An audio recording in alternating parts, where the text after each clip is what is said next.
All right. Caleb Hansen said, first, shout out Madison for being the best dirt bike buddy. She's really good people. Thankful for TMA.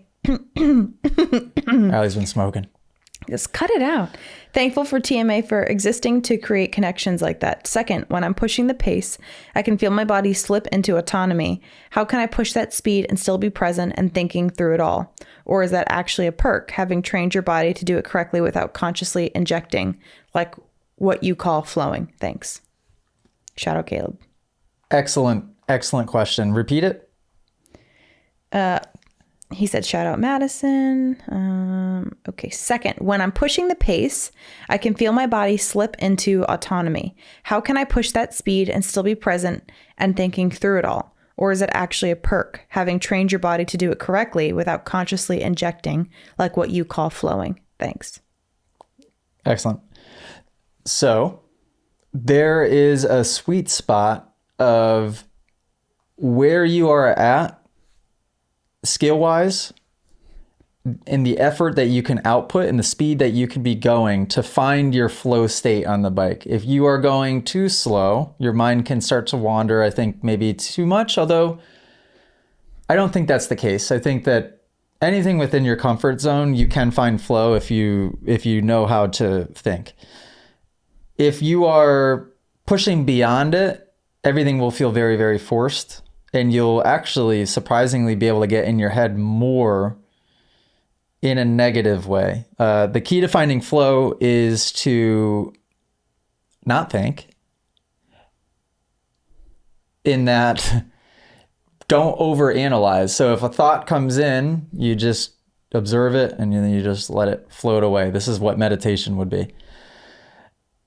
You should be really, really intentionally focus with where your vision is, and you can give yourself cues every once in a while.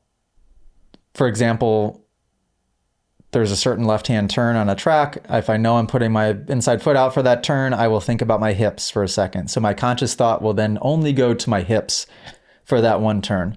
The right-hand turn after that, I'm writing 508 in my head right now. The right-hand turn after that, I really focus on getting good wheel chatter and just braking the right way. So my conscious focus goes to the brakes.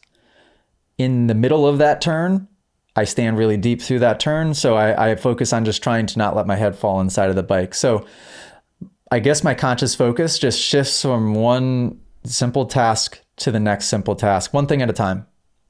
I don't feel overwhelmed. I don't feel like I'm not focused to where I'm just thinking about a million things, which I think is what happens to Aiden. Aiden gets out there and his mind will start to wander and he won't be focused on in the present moment on the task. And everything goes out the window. The tricky part is when you're focused on one thing consciously, going through the corner, going through the section, everything else will become automatic.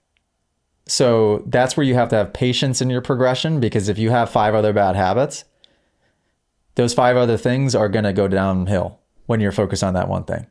There's just zero question. They're going to go back to what your automatic is. If your automatic is the wrong way of doing it, just be okay with that because you're focused on one thing.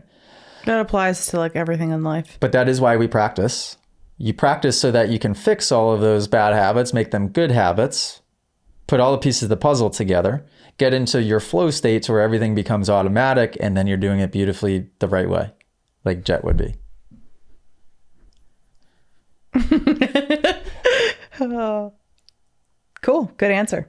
If you guys enjoyed this podcast clip and you want to listen to full episodes, you can do so on Spotify and Apple Music. If you want to send in your own video submission, you can join us in the Moto Academy family inside of the Moto Academy app by just going to themotoacademy.com. That's also where you can sign up for a class. Okay, guys, see you next episode.